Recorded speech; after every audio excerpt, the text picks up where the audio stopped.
जय जिनेन्द्र। जैन धर्म में नियम केवल त्याग नहीं बल्कि आत्म परिवर्तन का साधन है। छोटा सा नियम भी अगर श्रद्धा से निभाया जाए तो वही मोक्ष पथ की पहली सीढ़ी बन जाता है।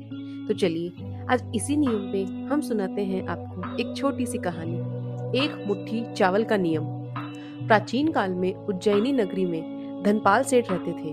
वे बहुत धनी थे पर मन से अशांत। व्यापार में लाभ तो बढ़ता जा रहा था लेकिन भीतर कहीं खालीपन था। एक दिन वे उपाश्रय पहुंचे।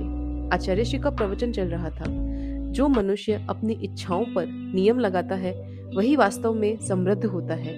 अनियंत्रित भोग दुख का कारण है और संयम शांति का मार्ग। धनपाल सेठ ने विनम्रता से पूछा, गुरुदेव, मैं गृहस्थ हूँ, बड़े व्रत नहीं ले सकता, मैं क्या करूँ? आचार्य श्री मुस्कुराए, सेठ, तुम एक छोटा सा नियम लो। हर दिन भोजन से पहले एक मुट्ठी चावल अलग रखोगे और उसे किसी भूखे को दान करोगे। बस इतना ही नियम निभाना। सेठ ने यह नियम सहर्ष स्वीकार कर लिया। पहले दिन उन्होंने सोचा सिर्फ एक मुट्ठी चावल से क्या होगा, पर नियम तो नियम था। उन्होंने प्रतिदिन वह किया। कुछ ही दिनों में उनके घर के बाहर निर्धनों की पंक्ति लगने लगी। धीरे धीरे सेठ का हृदय बदलने लगा। भोजन करते समय वे सोचते, आज किसी भूखे का पेट भरा है। समय बीतता गया। वही एक मुट्ठी चावल करुणा में बदल गई। करुणा सेवा बनी और सेवा से सेठ के जीवन को सार्थक कर दिया। अब धनपाल सेठ पहले जैसे नहीं रहे। धन उनके पास था पर अब उस पर अहंकार नहीं, करुणा का अधिकार था।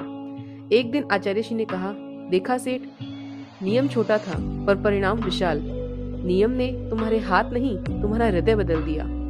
बंधन नहीं, यह आत्मा का श्रृंगार है। नियम ही जीवन का सच्चा आधार है। हर दिन निभे तो व्रत बन जाता है और साधारण जीवन महान कहलाता है। जय जिन शासन, जय महावीर।